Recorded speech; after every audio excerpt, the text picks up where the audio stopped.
Welcome to Aspire, and I Have the Right to podcast, where we amplify voices, share stories, and drive change in the fight against sexual assault. We explore the critical issues surrounding student safety, institutional accountability, and survivor empowerment. In every episode, our goal is to provide insightful conversations with survivors, experts, educators, and advocates, giving you, our listener, valuable information, resources, and actionable steps to create safer environments and cultivate a culture of respect and consent. I'm Katie Shipp, and I'm so glad you're joining my co-host Susan and I for today's episode with the author of my favorite children's books on consent and body safety. Hi, Susan.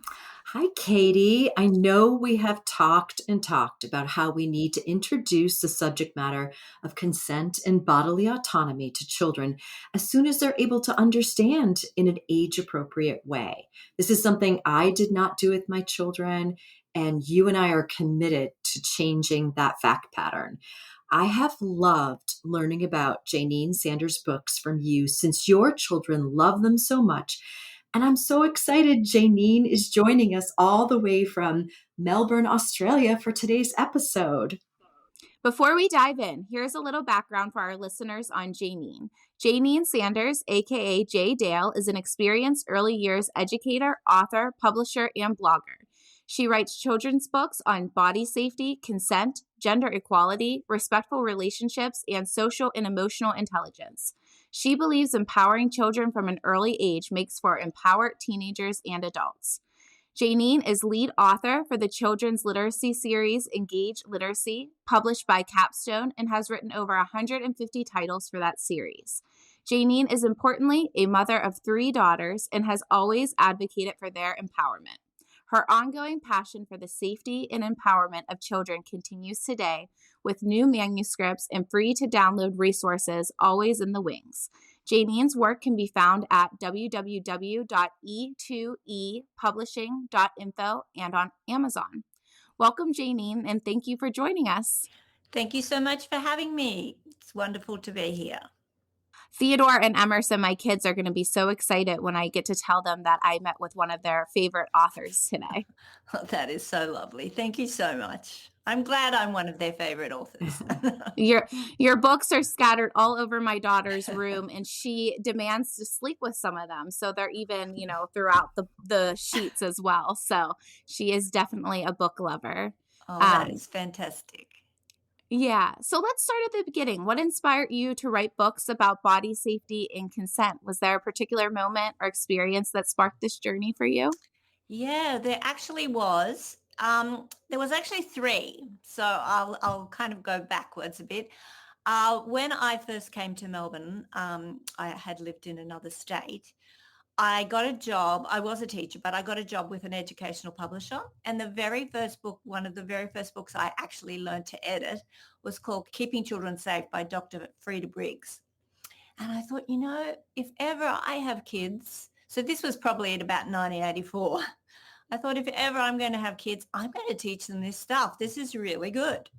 So, of course, when I did have kids, I did teach them that their body was their body. And we talked about their private parts. And, I gave them a lot of body autonomy language and vocab.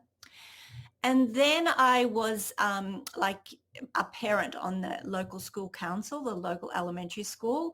So I was at a meeting and I said to them, look, I really think we need to be teaching, at the time I called it sexual abuse prevention education, but it's since sort of morphed into body safety education. And I said, I think we should be really teaching this to all the kids. This was about in 2010. And everybody just went silent. They were nervous. And I was put to the end of the, back at the end of the agenda. Nobody wanted to know about it. So I went home to my husband that night and I said, you know what? I am sick of this. I'm going to use my skills in writing for children to write a book. And I said, at least I'll have something that someone's going to take notice of, like at least it'll be something quite concrete that I can show and say, this is what we should be doing. So I went home and I basically wrote that sort of night, and over the next week or so, Some Secrets Should Never Be Kept, which is the very first book that I wrote in that space. So that was that. And then also my neighbor, she had told me about her children who had been sexually abused, a son and a daughter, by her husband from as young as they can remember. And she said to me, once they're in that perpetrator's web, it's really, really hard. But before the sexual abuse happens, we can do work in prevention. Like we can, if they had the knowledge to say this was wrong, their lives would be so much different. So that really boosted me into this space, and it really made me passionate, both as a mother and a teacher, to do so much more for kids. And so that's where it started, and that's where it continues. Jayneen, that is an amazing background story. Thank you for sharing that. I have three daughters. You have three daughters. Mm. And you just told us about why you started doing these wonderful books. But were there any inputs from your daughters, or how was it being a mother of daughters that helped shape your writing? Could you share that with us and your approach to these critical topics? Well, look, it affects everything I do. I mean, I'm a woman brought up in the 60s and 70s. I'm a strong woman. Sometimes I felt like I had more respect in those days, kind of weirdly. But I just knew that my daughters had to be strong and had to have a voice. So I've also married to a wonderful man who is a feminist. I don't think I'd be married to anybody else, to be honest. And we have brought up our children together and as an equal partnership. And I think weirdly, it's normal for us, but I think it's quite odd in a way for our generation. So everything I write, I have them in the back of my mind in particular, that I want them to be empowered. I want them to be strong. I want them to have a voice. I want them to know boundaries. I want them to, not always being saying sorry for taking up space. I want them all of these things. So hence, I not only write about body safety and consent, which is powerful for all children, but I also write about gender equality and trying to get rid of the stereotypes that that haunt our children from a very young age and limit their potential to be who they want to be. So yes, it has affected me greatly. And just stepping one little spot back to Some Secrets Should Never Be Kept, when we published that book, we had to take out a loan in order to publish it, because nobody wanted to publish that book. And I had been in publishing, as I said earlier, and we went to 3 publishers and none of them wanted to know about it. And also the illustrators were hesitant, but we did get a wonderful illustrator, Craig Smith, who just really embraced the topic and did a great job. So yes, it's been a difficult journey, and our daughters are always foremost in the front of my mind when I'm writing. Yes. That is amazing. And wow, thank you for being so intrepid and taking a loan out. That is really something we need people to be proactive like you. And things aren't easy. It's not easy to get these messages out, is it? No, it's not easy. Even now, we are we sell the books through the website and through word of mouth, and it's been quite difficult. I am the marketing department as well as the writer, so it's not been easy. But I think we can all have a strong voice in this space, and the parents who are listening to this podcast, the educators who are listening, like, they can join us in this fight. They can help us to get this message out. Like, they can play their part. And it's a ripple effect. Like, you guys are doing the amazing work. And then, parents and educators can say to others, oh, I'm teaching this to my children. I'm teaching body safety. Would you like me to explain about what it is? And these are the reasons why I'm doing that. So everyone can play a part in this way to keep children safe. You know, my daughter was 15 years old when she was sexually assaulted in high school. And the words, "I have the right to," were the first time we ever spoke those words after her assault. We had watched the series on the 60s on CNN, and I said, "Girls," well, my 7-year-old said, "Mommy, I think it's time for a girls' bill of rights." And I said, "What are your rights? What do you wish you knew, Chessie, before?" I said it in a child appropriate way for her 7-year-old sister, "That boy hurt you." And that began a conversation that I truly, truly wish we had started over a decade earlier. And, I've shared with you that we raised our children in Japan for the first 12 and 16 years of my older two children's lives. And it was a culture that was based on politeness.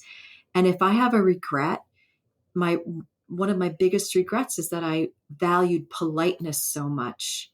And even though I'm of the same vintage as you, I grew up in the 60s and 70s, I felt very empowered then. There was so much exciting things happening. My mother wore a suit to the office every day. My dad helped cook dinner every night. He was very involved in childcare. And yet, we didn't have these conversations back then about bodily autonomy. And now I see our contemporaries on these talk shows about learning how to say no and to the demands of their families and partners. I pray that our kids and their kids are not in that position. Yeah, I 20 totally agree. 20 Yeah, years from now, we need to teach our kids with your books now. So the vernacular is in all our families. indeed. And Susan, I totally agree with you. And I am so sorry that happened to your daughter. I'm so sorry. And yes, particularly women, they have the rights. We are half the population, and I don't understand uh, gender roles. I don't understand why there's gender inequality. I just don't get it. I mean, I'm as intelligent and as kind and as, all caring as any person on the planet. So I just don't understand it. But we do need to teach our children that they have the right to say, I have a boundary. And it might be a body boundary, and that someone can't enter their body boundary. But it also might be about a boundary about how person is speaking to them. So often, a man in particular might speak over a woman and she will say, I'm sorry, but I'm speaking. And my point is, no, don't say you're sorry. Say, excuse me, or I'm speaking. I want you to listen to me. And I think so often as women, we teach our girls in a kind of subconscious way to take up less space, to say, I'm sorry, but please don't, but and you don't find men saying that, do you? So, let's teach our young women to stand up for themselves and say, I have the right to take up space. I remember when I was first starting at the Children's Law Center in Boston, there was a woman there who was an attorney who I really looked up to. And I walked into her office and I started with, I'm sorry. And she immediately said, don't apologize for taking up space. You cannot do that here. And it changed me because I didn't even realize I was saying it. I was just so accustomed to apologizing for things that I didn't need to be apologizing for. I hadn't done anything wrong. I didn't, hurt anybody. I was just taking up space. And she said, too often women apologize for taking up space. You deserve to be here. Do not apologize. And I thought that was something so beautiful that she shared with me that I took with me and I share with so many of the young women that I work with. And honestly, even women who are older than me, I'm constantly reminding my mom not to apologize for things. Yeah. One thing I thought was interesting when I first started my career representing survivors of childhood sexual abuse, people would say, oh, you're an attorney. What kind of law do you practice? And I would say, oh, I represent survivors of childhood sexual abuse. And it would immediately turn to, oh, what's the weather today? Like they did not want to talk about it. They did Okay. not want to dive into it. But I found that things are changing. Now, when I say the work that I do, people say, oh, tell me more about that. Or, oh, what conversations should I have with my kids? Often it's not the littlest ones. A lot of times they're still thinking of their high school kids, and I have to encourage them, like, no, you need to start the conversation earlier. But I'm just wondering, with your books, are you finding that over the last few years that there's more of a market for them, that people are looking for them more? Absolutely. It has really shifted. I mean, I remember back when we first published Some Secrets Should Never Be Kept, and I took it to a kindergarten, and the woman said to me, get out of here with that book. That was in 2011. I was blown away. Whereas I know, like, right? So whereas now there definitely has been a shift. And, myself and other advocates and all of us in this space, we're moving the wheel around, like it is actually happening and changing. And I think a lot of younger parents, younger generation, they're really on board. And our little big chat series, which is for 2 to 6 year olds, is really, really popular. And I can see that a younger generation of parents are absolutely teaching their kids about consent and body safety. And it's amazing. Look, recently I just had a friend who works for an organisation where children have they might come there in order to get them to disclose. And she was using one of the books and she had a disclosure with a young child. And, it's very rewarding for me to hear that, because that abuse now stops for that child and that perpetrator will hopefully be held accountable. So definitely there are more books in this space too. And, certainly more books on consent from when I first started. So this is only a good thing. And it's hopefully definitely improving. That is a beautiful story. And I was actually just going to ask you about that. You've talked to so many children, parents, educators, and I was wondering if you could share the feedback from the people post that terrible bookstore that told you to get out. I mean, can you share like what Yeah. parents say to you when they look at these books now? Well, actually, it wasn't a bookstore, it was a Oh, kindergarten. So that's even scarier, oh, isn't it? oh my goodness. Shocking. I know. Well, yes, sometimes I am a little bit in an isolation bubble here just writing, and I don't get as much feedback as I'd like. But I do know, for example, Some Secrets was taken by the government in New South Wales, and it was used to help. They printed 2,000 for social workers in order to help kids to disclose. So that book is a really good tool that psychologists and counsellors use when they suspect there may be abuse, because it's quite a gentle book, but it allows children to disclose. I've also had some feedback where children have come forward because they've been read one of my books. They have said that someone has touched them. I have had some feedback like that. So yes, it's probably not as much as you imagine, but I know that the books are doing a good job for sure. I know the books are such an important tool for me because I'm always encouraging people to talk to their kids younger. And I think sometimes they look at me like I'm crazy. And then I show them your books and I say, no, there are ways to do it that are developmentally appropriate. It's not scary. It's not, honestly, when my kids read the books, I think they feel empowered. Mm, They say, I'm the boss of my own body. This is my body boundary. And they just feel more empowered to use their voices, to check in with themselves about how they feel. I also think the books on grooming that you do, like the Some Secrets Should Never Be Kept book, is so important because I had mm, so many clients who, mm, were exposed to so many levels of grooming and mm. then they never told anyone until they were, 50 years old. And I always think if somebody would have read this book to them, how would their story have been different? And it's Yeah. just so important. Well, Katie, there's a little story I do have. There's a wonderful lecturer at a university who came to me and she said, that she'd been working with parents, I think it was about 80 parents, who had been totally groomed by the kindergarten worker, a kindergarten worker. He was a male, and he had been abusing children. And there were 80 of these parents who had come to her and said, like, we didn't know this was going on.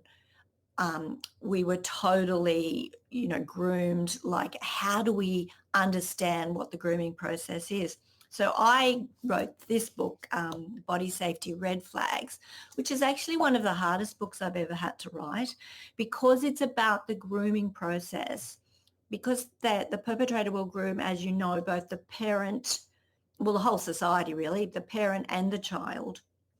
And I think having to write it in a really childlike way that children will find appropriate was quite difficult, but I have really managed it, I do believe.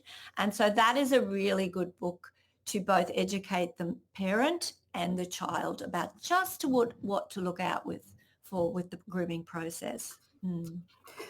So, can I just say that we need your books in the United States? I keep track of all the headlines every week. I call it my Drudge Report of sexual assault, and it is filled with teachers perpetrating on their students. And there's been a case recently at a very well-known girls' boarding school where the teacher serially preyed on his students who were teenagers, as well as their parents. So Mm. you think, I mean, you're talking, if that family had read your books when they were little, when the kids were little, they wouldn't be in that position at age 15. And the school truly just swept it under the rug. I mean, Yeah. they just said, well, he was Mr. Wonderful and he was Mr. Amazing, and didn't want to think that it could be true. And that is no way to be in charge of the welfare of children. I, And yeah. Yeah, you're right, Susan. And perpetrators, people have to remember perpetrators go where children are. Okay, so there is a lot of online grooming as well. And there is a lot of online perpetrators there who are asking for children to provide nudes, etc. But there are also a lot of online groomers who are grooming to abuse children offline. So even though your child is on screen talking or gaming with their uncle or their, your dad's best friend or whatever, they could actually be grooming them to abuse them offline at the next party you hold, or because you think they're such a wonderful person, and yeah, sure, take the kids outside, out the back near the shed, no problem. And they have actually uh, organized it all and groomed the child online. So, and we do have to keep reminding parents and teachers that perpetrators go where children are. So they're going to be at your sporting groups. They're going to be in your schools. They're going to be in your church groups. They're going to be places where kids are. So have your parent radar on. Educate yourself about this, about the sexual abuse of children. Educate yourself around the statistics, educate yourself around the education to teach children body safety. But remember, when you teach children body safety education, it is not graphic. It, as Katie said, it is empowering. It is making children feel they are the boss of their body. That they can say no even to adults.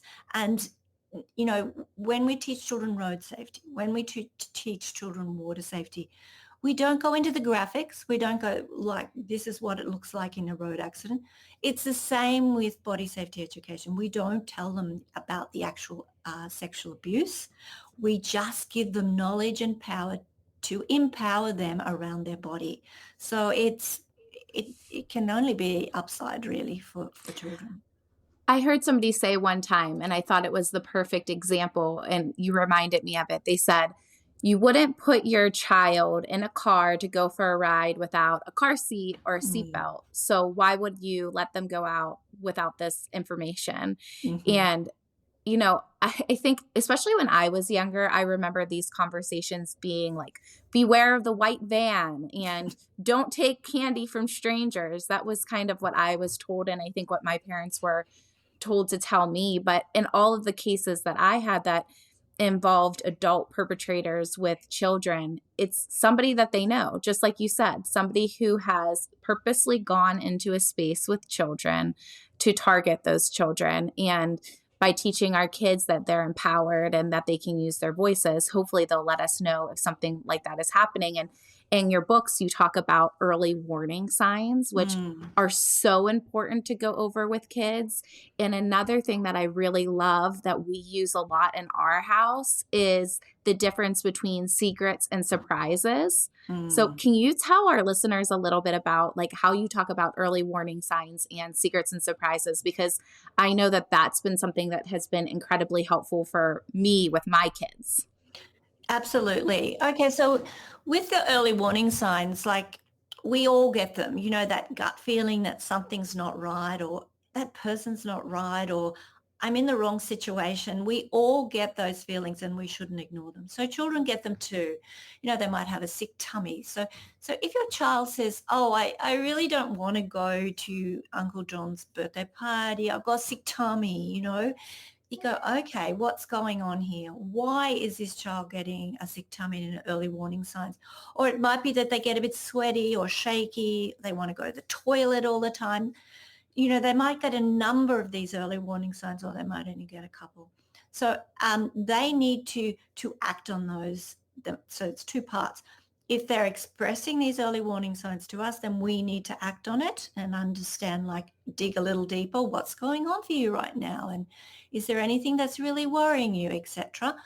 And then if the children get it in a situation, like maybe they're at a sleepover and this, the older brother is just sort of creeping into the sleeping bag and they're getting their early warning signs, then they need to act on it, which is twofold. They can say, stop, I don't like that, get away. But often that doesn't happen with all of us. But the default is always to go and talk to someone on your safety network. So they do need to develop a safety network. And a safety network is 3 to 5 adults that they trust and who would believe them if they told them, anything was worrying them and who could help them. And one should not be a family member. So that's that part. As you know, as we all know, secrets are the currency of the perpetrator. They need so desperately for that child to keep the secret, and they might groom for years in order to maintain the child keeps a secret. So they might start out with little things like, oh, here are some sweets for you, but don't tell your mama, like it's our little secret. Now, if the child can keep the secret, good, they're happy about that. Then they might test them out with another secret. Oh, let's go behind the shed and have a little cuddle, but don't tell your parents, don't tell your mum or dad, and they keep the secret. So they're testing the child out constantly.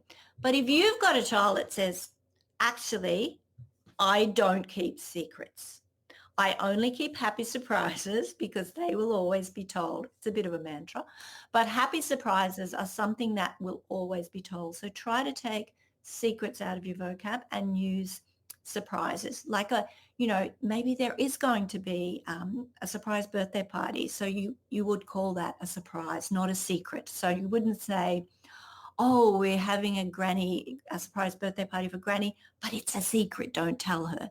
No, you would say we're having a surprise birthday party for Granny and it's a surprise. So we have to keep that for a short amount of time, but we will, she will find out eventually. So it's just changing that a little bit because I would honestly say get rid of the word secrets because, as I said, it's all about secrets and it's all about keeping the secret. And as we know and what you've just said, Katie, some people keep that horrific secret for many years into their 50s and 60s, or some may never tell. So that is the reason why that is part of the body safety education, the difference between secrets and surprises. I was just going to add, Jayneen, that some of our listeners here In the United States, I don't know if it's the same in Australia, that do 12-step programs know the phrase, you are as sick as your secrets. And Mm, you hide things that you're struggling with, or okay. addictions or things like that. And I love that, because I do remember in the 60s and 70s a lot of things were secret in families. Mm, mm, And on a totally different issue, I remember going to a pastor and some relatives about something that was bothering me, and they didn't treat it like it was a big deal. And I'm here yeah, to say, as a mother of a survivor, traumas are big deals for our children. And if yeah, they are brave enough to speak up, please take it seriously. yeah, You may not know what to do. And if you don't, find someone who can help advise you. Because for a child to speak up, it's quite a big deal. yeah, And we need to be the landing place that they need. Otherwise, they do carry it with them all their lives into their yeah. 50s, because most people, the average age, Katie, right, is disclosing when you're 52 years old. 52 years old. So Yeah. many of my clients were 52, and older. I had some clients in their 70s before they ever told anybody.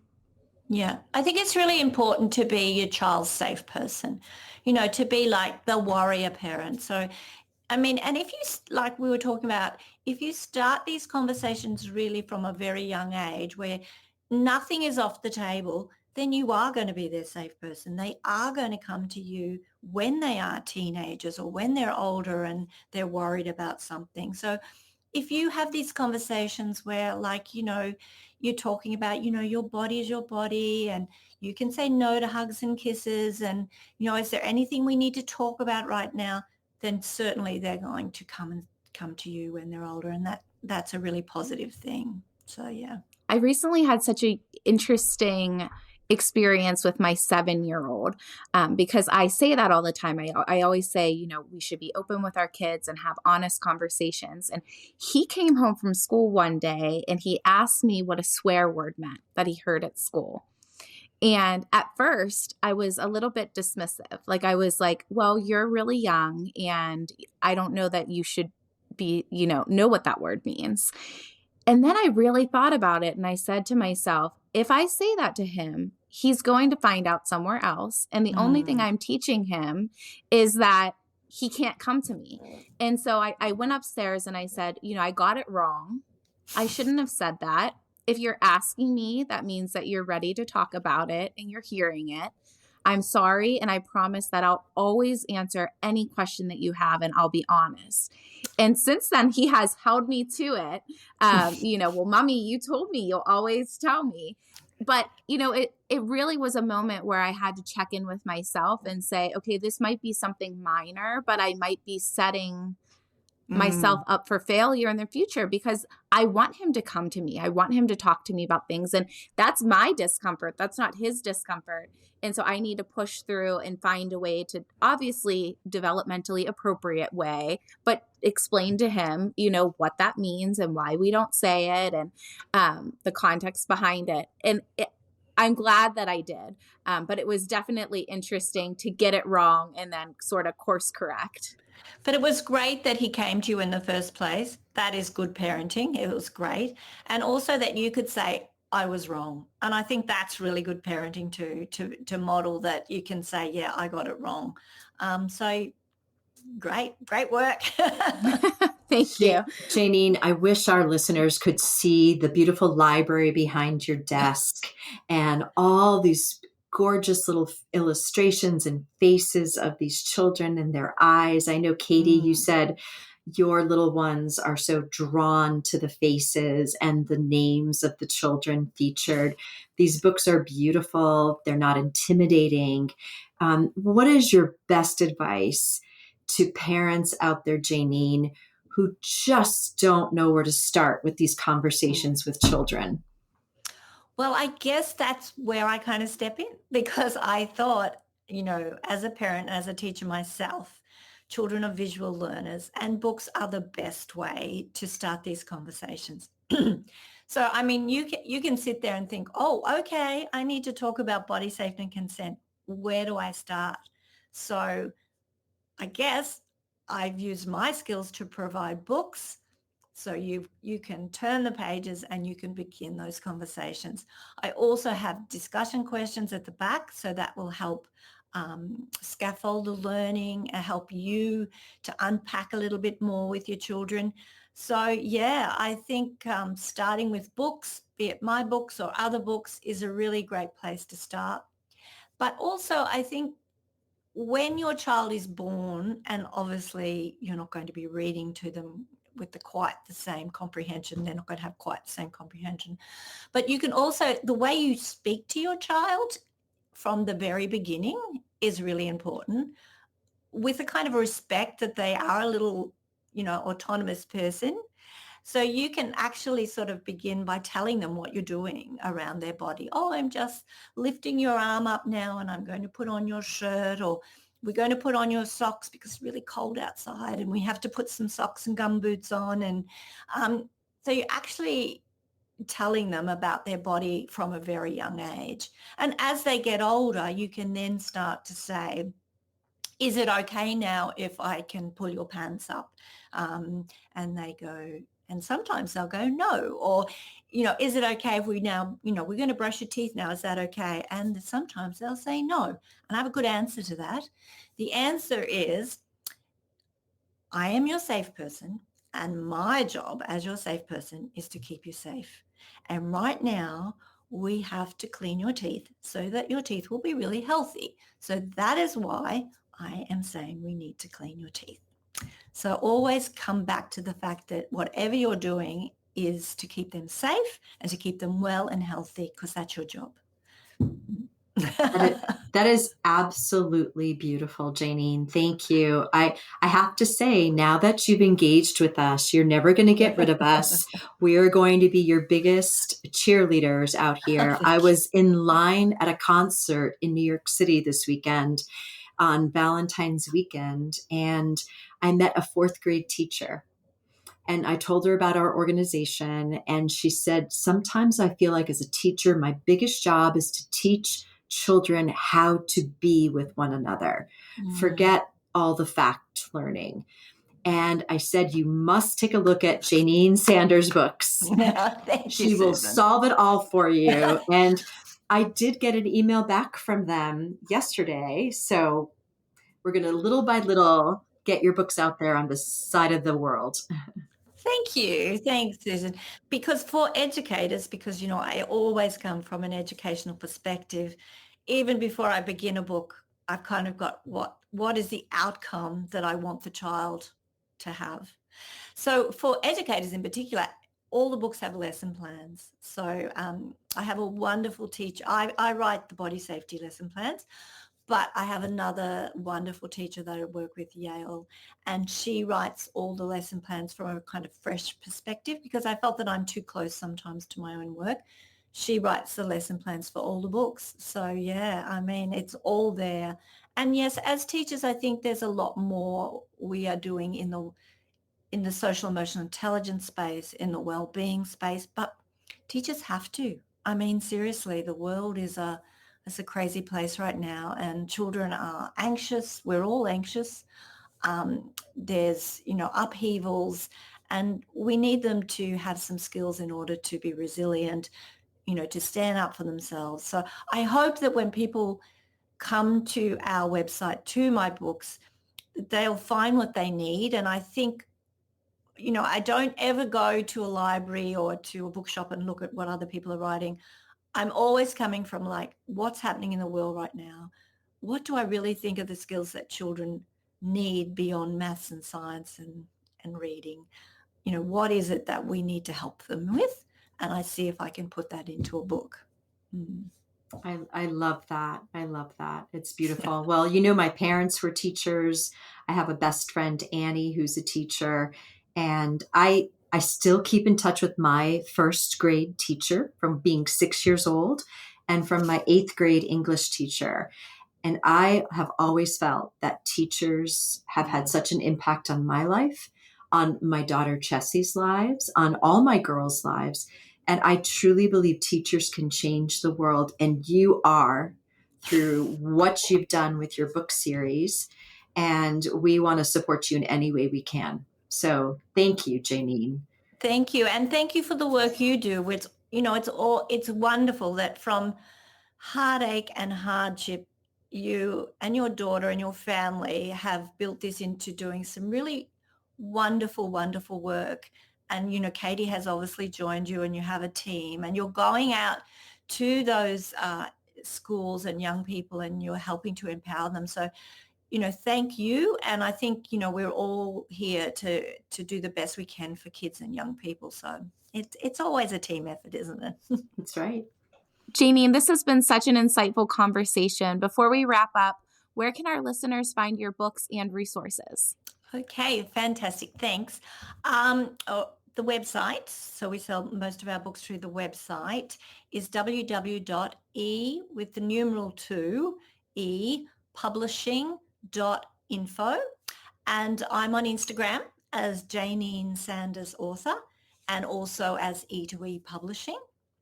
And I'm on Facebook as E2E Publishing and also as Some Secrets Should Never Be Kept. That was the first book that I ever wrote in this space.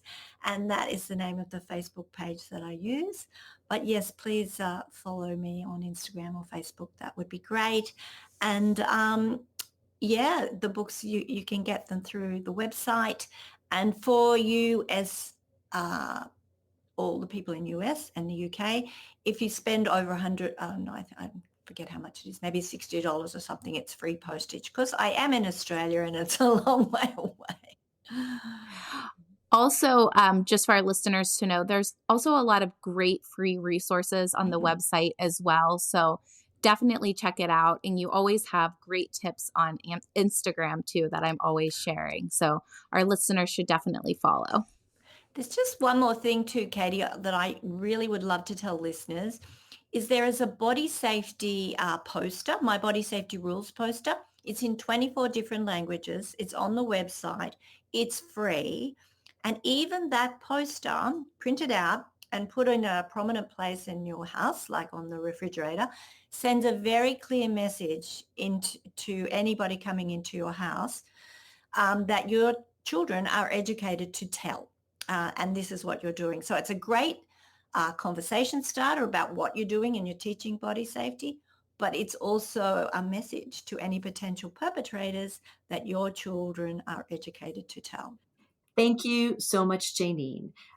Your dedication to keeping children safe and empowered is truly changing the world and changing lives.